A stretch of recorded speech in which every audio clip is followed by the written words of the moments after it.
Napakagulo na ho ang mga nangyayari ngayon. Pero si Senator Bongo, kapakanan pa rin ng mga Pilipinong mahihirap ang inaalala niya, ang inaatupag niya. Hindi ho siya nagpapaapekto sa mga naninira sa kanya dahil ang bisyo ay magserbisyo. Yun ho, si Senator Bongo.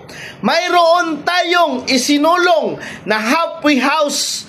Yung mga watchers at mga pasyente, habang hindi pa sila makauwi sa kanilang mga probinsya, mayroon po silang pansamantalang pagpapahingahan. Kahit sinisiraan, kahit pilit pabagsakin. Ngunit hindi po nagpapatinag, tuloy ang laban, tuloy ang serbisyo para sa mga Pilipino nga nangangailangan ng tulong dahil ang bisyo ay magserbisyo. Maraming salamat, Senator Bongo. Mabuhay po kayo!